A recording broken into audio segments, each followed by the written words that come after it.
예, 기쁨은 어디서 오는가? 기쁨은 어디서 오는가라는 제목으로 하나님 말씀 증거하도록 하겠습니다. 우리가 가짜와 진짜 얘기를 많이 하는데 이제 가짜가 되면 안 되겠죠. 그러면 신앙도 진짜가 있을 거 아닙니까? 그 진짜 신앙의 특징들이 있을 건데 그 중에 하나가 명백한 건 기쁨이라는 것입니다.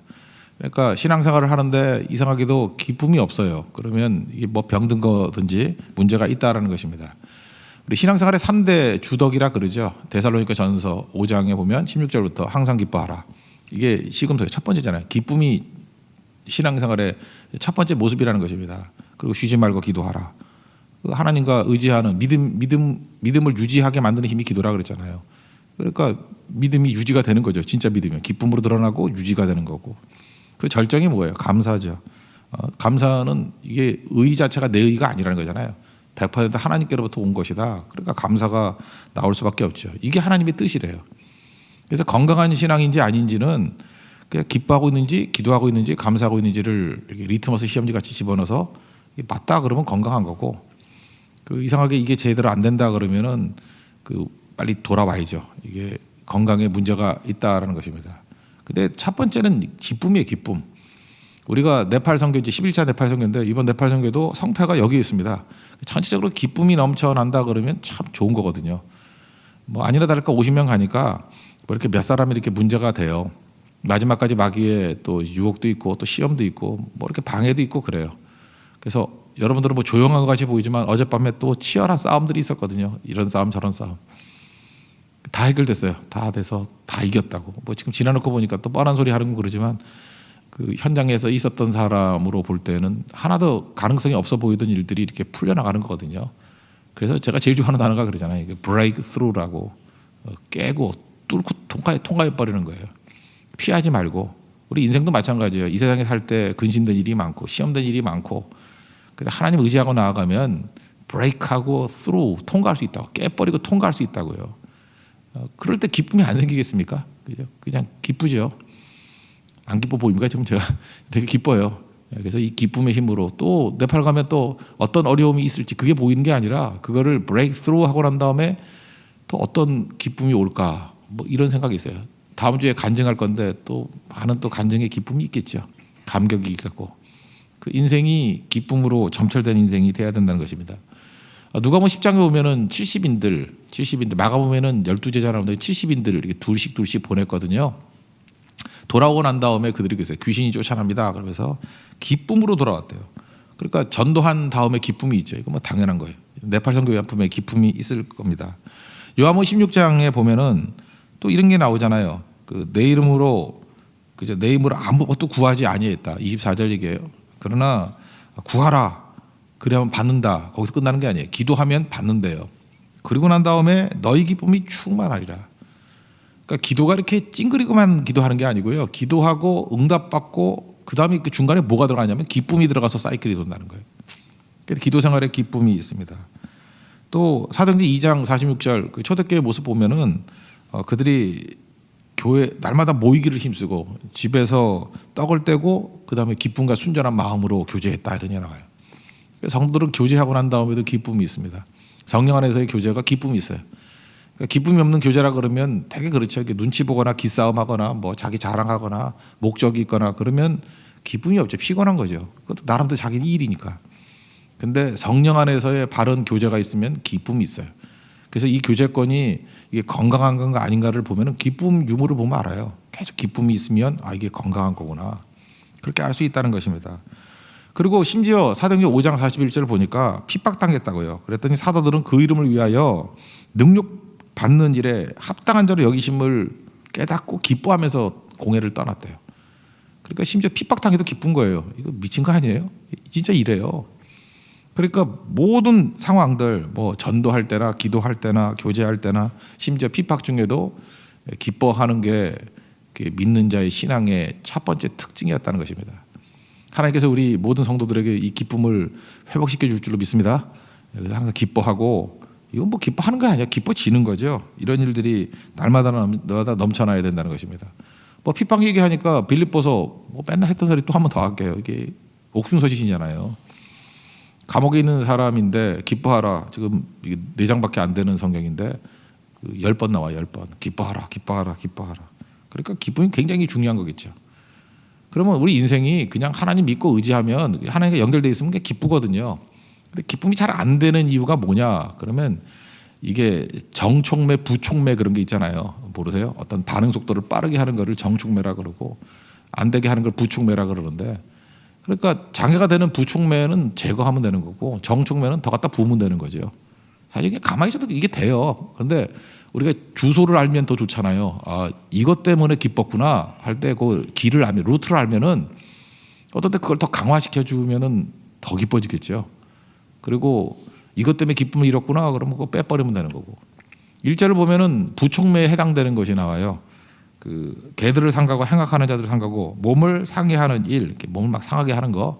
옛날엔 손할래당 그래서 뭔 소리인지도 모르는 단어로 썼는데 새로 번역에는 몸을 상하게 하는 일. 그러니까 막 스스로 긋고, 그 엘리야가 갈멜산에서 바알과 아세라의 선지자하고 싸울 때 응답이 없으니까 뭐 칼질하고 막 그랬잖아요. 난리치고. 그러니까 발광이죠, 발광. 그런 식으로 하는 거 아니라는 거예요. 지금도 신앙생활 이상하게 해가지고요. 아니 뭐 먹고 이렇게 싸워야 될 때 괜히 금식한다 그러고, 그 금식도 뭐 기도면 말도 안 하겠어. 뭐 이상하게 괴상한 짓 하는 사람도 있잖아요. 이게 다 뭐예요? 외형적인 거, 누구 보여주려고, 형식적인 거, 이런 것들 다 특징이 바리새인들이거든요. 그 핵심은 하나님 앞에 서는 거예요. 하나님 앞에 서는 거. 금식은 왜요? 하나님 앞에 더 정직하게 서려고 금식하는 거지.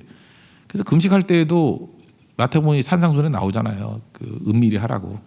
오히려 얼굴빛 이렇게 상태 좋게 만들고 기도하라고. 그러니까 하나님 앞에 서 있는 것이 중요하다는 것입니다. 그러니까 몸이 하는 거예요. 몸이. 신앙의 위기 중에 하나가 뭐냐면 다 추상화시켜 버리는 거예요. 어제 설교했죠. 추상화 중에 세속주의의 특징이 뭐라고요? 깡통이니까, 자기 게 없으니까 우리를 설명하기 위해서는 그들이 필요한 거예요. 그래서 그들을 만들어 놓고 그걸 갖다가 뭐 실존 철학에서는 타자라 그래요. 아돌스, 타자라는 거, 타자, 다른 사람. 타자를 만들어 놓고 맨날 타자를 놓고만 논하는 거예요. 그죠? 그들을 비난하고 정죄하고. 그럼 너 왜 그런 짓을 하는지 아십니까? 뭐 누구를 공격하고 뭐 이런 걸 기뻐서가 아니고 자기가 없으니까. 그래서 공격하는 거에 반대가 나라는 거예요. 세상에 이런 도리가 어디 있어요? 그러니까 평생 남 의식하고 사는 거죠. 선악과 이후의 인생이 이런 인생입니다. 항상 눈치 보고 남들이 뭐라 그래. 아담이 두려워 떨고. 사울왕을 보십시오. 밤낮 누가 뭐라 그래. 마귀가 사울 평생을 넘어뜨리는 값진 무기는 딱 하나였어요. 여자애들 노랫소리 하나가 평생 그 인생을 망쳤잖아요. 다윗은 만만, 사울은 천천. 그 노래 하나를 못 이겨내니 그게 인생입니까? 우리도 그래요. 아무것도 하는 것 하나를 못 이겨내요. 여러분, 우리 인생 약간 둔감하게 살아야 됩니다. 예민한 게 있고요, 센서티브한 게 있고 또 둔감한 게 있어야 돼요. 세상의 소리에 대해서는 좀 둔감해야 됩니다. 그거 너무 예민하면 그 문제가 있는 거예요. 그리고 하나님의 소리에 대해서는 세미한 음성도 들었다고 하잖아요. 그 엘리야는 민감할 줄 아는 거. 근데 여기 보니까 기쁨 빼앗아가 버리는 게 뭐냐면 하나님에 대해서 예민하고 세상에 대해서 둔감해야 되는데 반대라는 거예요. 세상에 너무 예민하고 하나님에 대해서 둔감한 자가 되면은 그게 우리 기쁨 다 뺏어가 버린다는 거예요. 그래서 오늘도 하나님 세상의 소리에 대해서 둔감한 자가 되게 해 주십시오. 그리고 하나님을 직접 만나는 게 이게 진짜예요. 뭐 아닌 게 나대이가 나다 이런 식의 접근하지 않도록 해달라. 이걸 꼭 붙들 수 있는 믿음의 정도이길 바랍니다. 그럼 적극적으로 기쁨을 주는 정촉매에 해당되는 게 뭐냐? 그 3절에 다 나오네요. 하나님의 성령으로 봉사하며. 이 봉사라고 나오는데 이게 영어로 하면 서비스거든요.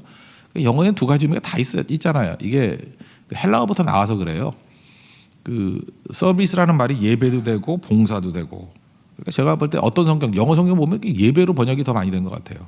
그죠? 하나님의 성령으로 예배하고. 그래서 제가 우리 모교회 목사님이 계셨거든요. 돌아가신 분인데 배순조 목사님이라고. 그분은 항상 이렇게 성가대나 성도를 모아놓고 그런 얘기했어요. 최고의 봉사가 뭔지 아십니까? 그때는 봉사 중심으로 이루어졌으니까 교회가 최고의 봉사는 예배입니다. 그랬어요. 난 그게 남아요. 최고의 봉사는 예배입니다. 뭐 설거지하고 뭐 주차 관리하고 뭐 청소하고 이런 게 아니고 최고의 봉사는 예배입니다. 예배보다 더한 봉사는 없습니다. 그 단어에도 포함되어 있잖아요. 서비스가 예배라니까 예배. 예배보다 중요한 봉사는 없습니다. 이 서비스가 예배인지 모르고 마음만 분주했던 사람 마르다 마리아 비유 알잖아요. 비유가 아니고 사건이죠. 그건. 예수님이 더 기뻐했던 것은 최고의 봉사는 예배입니다. 발치에 앉아서 말씀 듣는 거. 그게 최고고요. 마르다는 그게 아니라고 생각해서 인간적인 생각이죠. 자기 생각이죠. 그냥 이렇게 음식 잘 대접하는 게 그게 봉사라고 생각했는데 봉사가 아니란 얘기는 아니지만 서원호도에 예수님이 더 기뻐하시고 더 중요한 게 뭐냐? 예배라는 거예요. 그래서 예배 드리고 봉사해야 돼요. 예배 드리고 선교 가야 되고 예배 없이 하면은 일단은 기쁨이 없어요. 기쁨이 없으면 고갈되니까 다 가짜가 되겠죠.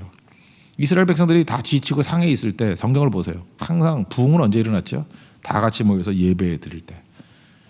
그 사무엘 때 이스라엘이 되게 침체돼 있었어요. 맨날 블레셋이 와서 깨부시고 할 때. 우리 교회도 미스바지만 미스바 광장에서 모여서 예배 드렸죠. 그때부터 승리가 일어나게 됐고. 느헤미야를 한번 보십시오. 그 성벽 짓는 거 되게 미적미적 하다가 힘들었는데 다 짓고 난 다음에 또 그 광경은 뭐예요? 그 수문학 광장, 그 워터게이트죠. 워터게이트 앞에서 모여서 또 하나님 앞에 다 같이 예배 드릴 때 기쁨이 폭발하죠. 그다음에 솔로몬도 마찬가지입니까? 성전 다 짓고 난 다음에 일천번제라 그러죠. 엄청난 예배 드렸어요. 그때 기쁨이 충만해지고.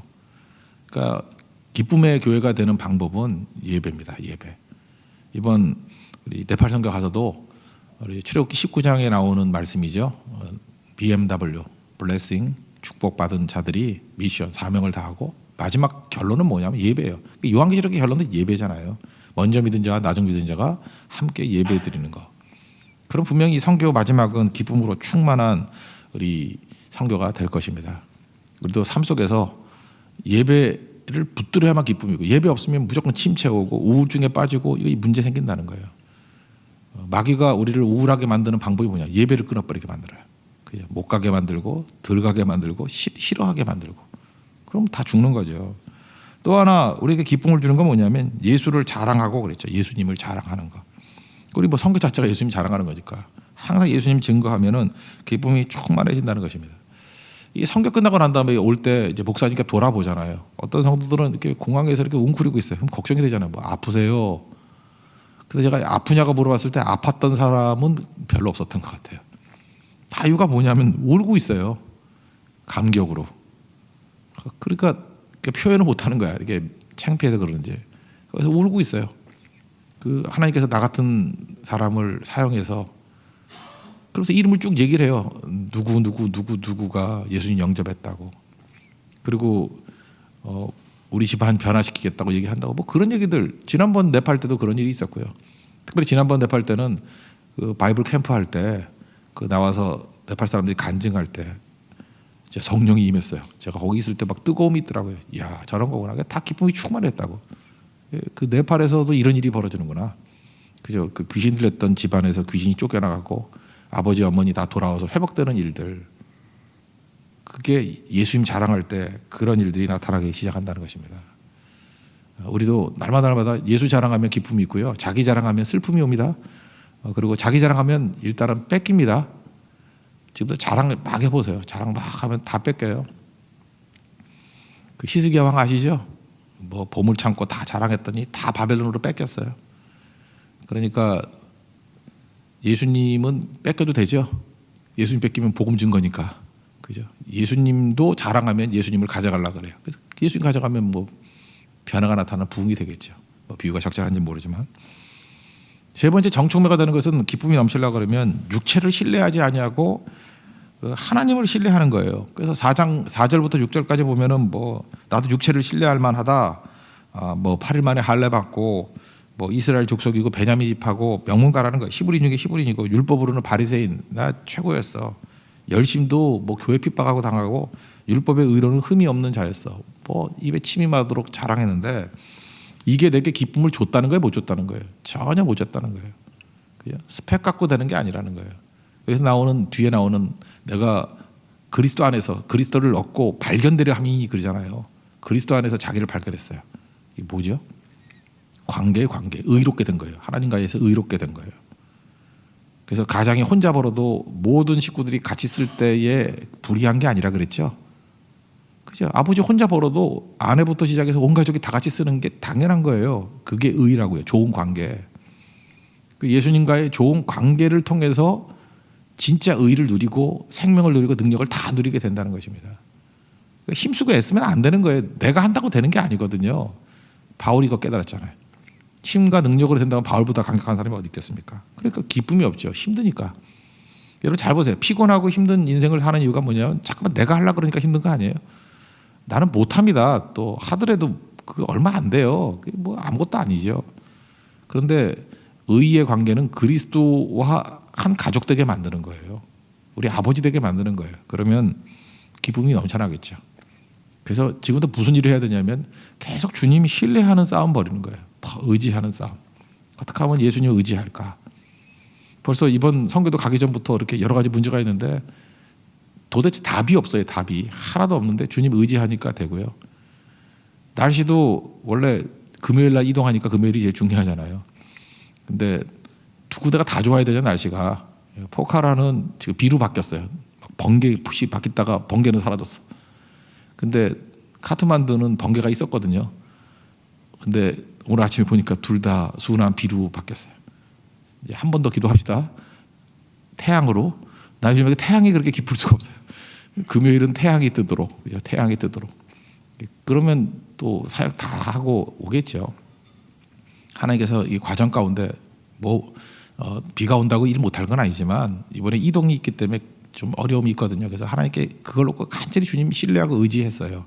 의지했더니 못 갈 사람들 가게 되고 시험 든 사람들 회복하게 되고 또 막혔던 사람들 길이 열리게 되고 날씨 놓고 기도하고. 그러니까 우린 지금 어린애 같아요. 아무것도 되는 일이 없어요. 그냥 주님 의지해서 주님이 이끌어 주시는 길이죠. 그래서 기쁨이 있어요. 두려움이 있는 게 아니라 우리 같으면 이러면 두렵잖아요. 그런데 기쁨이 있어요. 이게 하나님 앞에서 하나님 백성들이 살아가는 방식이라는 것입니다. 이번 우리 네팔 선교 가서 다 그러고 살 거예요. 그죠?